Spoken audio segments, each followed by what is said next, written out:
Hey, what's happening, everyone? I'm new around here, but you'll come to know me well. My name's Respawn Reaper, but you can call me Dan, or Respawn, or Reaper, whatever works. We're all friends here. I'm an average Joe who works a full-time job and is getting married in about 2 years. Gaming has been my passion ever since I can remember, and maybe, hopefully, one day I'll be able to do this full-time. Anyway, let's get on with this.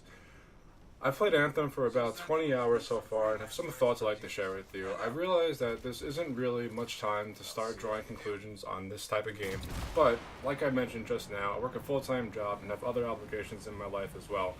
So if I could sit down and give other people a real-world angle on how this game plays and if the average person would enjoy this game, I think I should. All that being said, I love to shoot things and collect loot for shooting those things, only to get better loot, shoot some more things for even better loot. The endless gear chase loop has always appealed to me for whatever reason. I don't really know, I always liked it. Now, I've been looking forward to Anthem since the E3 announcement way back in 2017, or maybe it was 2016. I don't really remember 100%, but either way, I've been following the game since it was announced, mainly because I knew it was going to be a looter, and that's just my niche genre of choice.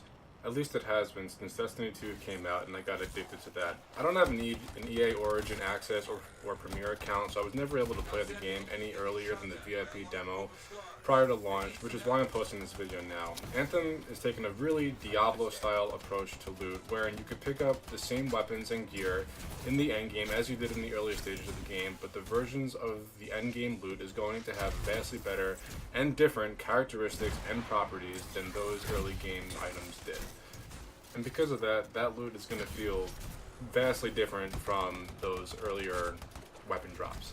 This can be a good or a bad thing depending on who you ask, and I don't really have a problem with this method, to be completely honest, because as long as the gameplay loop is enjoyable and the weapons and abilities feel powerful, as they should in a looter shooter with the power fantasy. But we'll get to that a bit later. First and foremost, after about the 10-hour mark, it became abundantly clear to me that Anthem is a game for those of us that not only embrace but enjoy the grind as well. I have roughly 1,500 hours logged in Destiny 2. I know that's pretty disgusting, but here we are.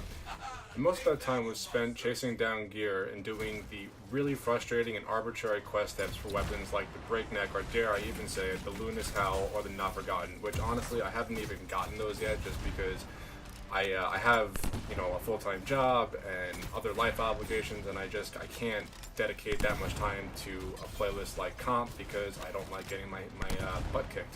But my point being, I'm really no stranger to the grind.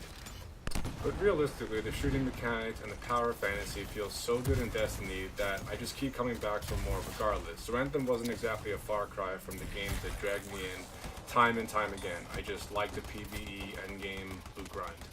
So with that out of the way, in the opening hours of the story, it's clear that BioWare wants to establish the main mechanics of the game, pretty much setting the tone for what this game will be like and will play like going forward. Go there, stand on this zone to defend it until the encryption is broken, flip the switch and free the Arcanist, an Arcanist being the Anthem war equivalent of the Scientist, and then you just rinse and repeat. At the end of the day, I wish the mission mechanics had a bit more to sink my teeth into, but this is a looter shooter, so as much as I'd hate to say it, this is more or less to be expected, at least in some capacity in a 2019 looter shooter. It's just a shame that it's so dense here, especially when they had years and years, literally, to observe games like Destiny and The Division stumble so regularly just after those games launched. Now, I haven't beaten the main campaign just yet, but after about 15 to 20 hours of gameplay, I don't see any more mission variety on the horizon. So, that is what it is, unless BioWare decides to release some story content in the future, which I think is more than a solid possibility. In a looter shooter that's PvE only, there needs to be some more variety here, so hopefully we'll see that at a later date. That being said, some of the later story missions I've played through so far, I have to say, are pretty damn epic, and I'd love to see more of those epic feeling missions in the future. Much like Destiny, the actual chops of the story and lore are pretty cool, and I'd like to see BioWare explore that some more going forward. Moving on from here onto what is most likely going to turn most people off to this game, I'm wagering, the technical issues. Boy, oh boy, are there a lot of them. Fortunately, I haven't run into as many server errors as I thought going into Anthem initially, which was a pleasant surprise, especially after playing both the VIP demo and the open demo, where we got literal endless loading screens and being kicked from the servers on a regular basis during maybe a 1-hour play session. Folks, it was awful, and I don't wish that upon any gamer. but the bugs are still abundant here post-launch, much to nobody's surprise really. From enemies just Houdiniing right from in front of your face to plenty of animation bugs. There will be bugs in this game that are going to no doubt drive some gamers up a wall, and understandably so. Some of us only have an hour or even less per night or even per week to sit down and put some time into this kind of a grind to get better gear and to just keep going when you have other responsibilities at home and you just can't just sit in front of a screen for a couple hours and try to get better loot. And when some stupid stuff happens, like waiting for half your play session for the game to load, which is just an inevitability in this game in its current state, it's going to turn some people off entirely, and there's really just no getting around that. At the current moment, my most hated bug is when the HUD tells you that your ultimate is ready and you try to activate it and then literally nothing happens and you're left sitting there wondering what the hell is wrong, all while being shot at from every which direction. It drives me nuts, and there's nothing that you could do to stop it other than wait for your ultimate to really be ready, which is most notably by a sound cue, but I could be wrong. Another thing that is really mildly infuriating about Anthem is the actual technical performance of the game itself. I'm not talking about the various bugs and glitches found here that will eventually be squashed.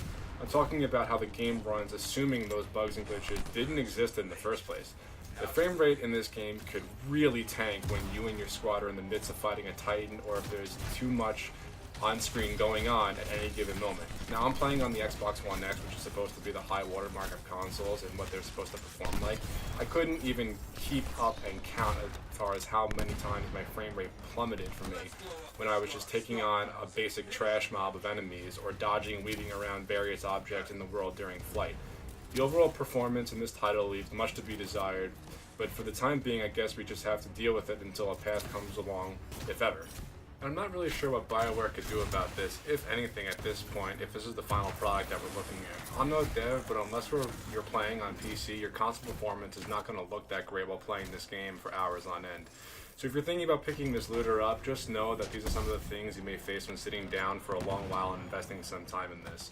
Now, BioWare has come out and said they are well aware of the vast majority of bugs and glitches and other technical issues in the game and are working on a fix for them.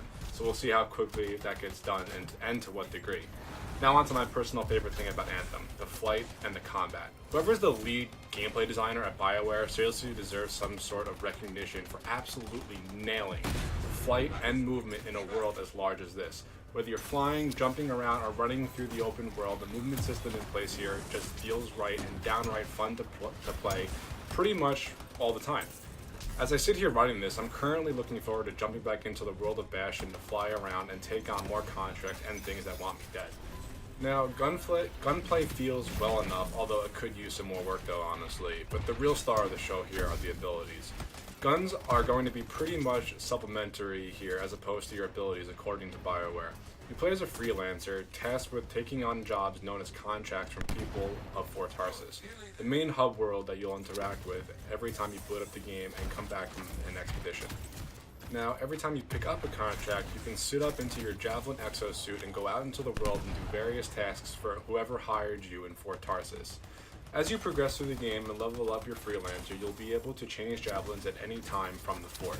Each of the 4 Javelin exosuits, the Ranger, the Colossus, the Storm, and the Interceptor, play and feel completely and utterly different from one another, which is an excellent shake-up in moment-to-moment gameplay in my humble opinion. On one end of the spectrum, you have the hulking Colossus, who is the tank class of Anthem and doesn't even have a shield. Rather, an actual physical, collapsible shield affixed to its arm that can block incoming damage for you and your fellow freelancers, whilst at the same time aggroing everything that's in front of it so your teammates can flank around the other side and do some real damage while the enemy is distracted. And on the other hand of the spectrum, you have the Interceptor, who's as fast and nimble as it is squishy. While the Colossus is meant to sit there and tank as much punishment for its team as it can, the Interceptor is meant to zip around the battlefield while quickly getting in and out of harm's way in the blink of an eye, doing the most damage possible in as little time as possible. Now, the 4 Javelin classes are broken down as I listed before: the Ranger, the Colossus, the Storm, and the Interceptor. The Ranger is just a all-around balanced class. He's your standard soldier class. He's great for precision damage, and he also has an electric melee that primes targets for combos. Now, each ability has the ability to either prime or detonate a target. When you prime a target, it's now more susceptible to a detonation attack. When you detonate the attack on the prime target, you activate a combo which deals exponentially more damage to the desired target. Now the next javelin on the list is the Colossus, who's your resident tank and that hits the hardest and is meant to take all the aggro for your team, while everyone else focuses on damaging the desired target. Now moving on from there, we have the Storm class, who is really more of a mage than anything else, and that javelin will make the best use of the abilities, as it can hover almost indefinitely while raining down death upon your enemies from the skies. And lastly, we have the Interceptor, who's a rogue style class that is the fastest and has a triple jump and dodge, making it effortless to get around the battlefield at breakneck speed. And now he also has an emphasis on melee abilities. He's meant to charge in there really quick, get up close, damage, and then run away real quick. I really think no matter what your playstyle is in these types of games, that there's going to be something here for everybody, which is great, obviously. Now, at one point during the time leading up to the launch of Anthem, one of the producers of the game, I believe it was Mark Dara, but I could be wrong, said that you really need to just feel the movement system to really appreciate it for yourself. And man, he was right. I know how this is going to sound, but the movement system is probably the driving factor behind me purchasing this game. And man, I really was not disappointed. If you're unsure about the game and you already know of all the bugs and glitches and you're still interested, knowing that BioWare will fix most of the technical issues, I strongly recommend that you find some way to try it out if you're on the fence. I think you'll be surprised, honestly. I already loved PvE-focused games, and the flying and combat system looked solid enough to me to invest my time and my money. Now, that's really the thing with these kinds of games. These games, they're not just, one-offs. Yeah, they might have some more monetization later down the line, but they're really more investments of our time and of our money. Destiny went the route of an annual pass before they split with Activision, and they're most likely going to bring back another annual pass when year 3 rolls around. But they need the money to continue to make quality content that's on the same par as Forsaken was, and whoever played Forsaken knows that it was leaps and bounds better than the previous 2 DLCs, which were just at best. And Bungie knows their audience, and they're actively making content for that audience that they know is sought after. And because of that, I'm okay with paying for that paywall if it means that I'm going to get the content that I ultimately want at the end of the day. Now, inversely, BioWare has gone on record time and time again, reassuring us that all content going forward here is going to be completely and utterly free of charge. The only thing that we're going to have to pay real money for is cosmetic items. Now, there are ways to earn in-game currency so that you can spend that in-game currency on cosmetics, and that in-game currency is known as coin. The more you play Anthem, the more you'll learn that coin is relatively easy to come across. I've been playing pretty much all weekend, and I almost have 100,000 coin already. And you earn coin from a range of challenges that you'll complete as you progress and play through the game. However, the trade-off here is that once a challenge has been done and completed, and you earn the coin that it rewards you, that's it. That challenge is done, and you won't be able to earn any more coin from the same challenge ever again. As it stands now, it seems like there's enough challenges in the game that the well really won't run dry for a while, but still, don't go around spending your coin like a madman. Not that the items for sale at the moment look very desirable to go around sporting them saying, "Look at me, I spent money on this." And honestly, I'm okay with that kind of monetization model, at least for the moment. If little Timmy feels like he wants to use his mom's credit card to buy a cool armor set that will eventually fund more content down the line for us, then I'm all for that. The cardinal sin is and always should be splitting the player base.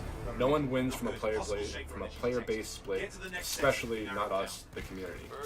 So I think the main takeaway here is that I'm willing to give BioWare the benefit of the doubt on microtransactions as long as it never splits the player base, and that they don't give you some sort of power advantage over anyone else who wouldn't be able to earn said item through gameplay somehow.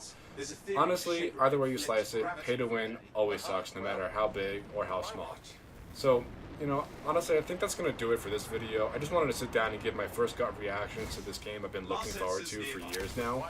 It's got its issues, sure, but after being an avid Destiny player for years now, I'm confident in saying that I'm having fun with it, and maybe I'm still in the honeymoon phase of the game at the moment. But I'm liking where it's taking me, and I'm looking forward to seeing where BioWare is going to take us with Anthem and what they're going to improve upon, what they're going to add. Maybe there's something that's just stupid broken that's going to get removed.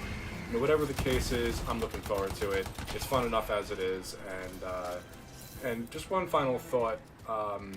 if I had to take a guess, I'd probably say that within 3 to 4 months, Anthem will really start coming into its own and start developing its own meta community. But we just have to stick around and wait and see about what BioWare is going to do. So thank you everyone for stopping by and watching, and I'll see you next time.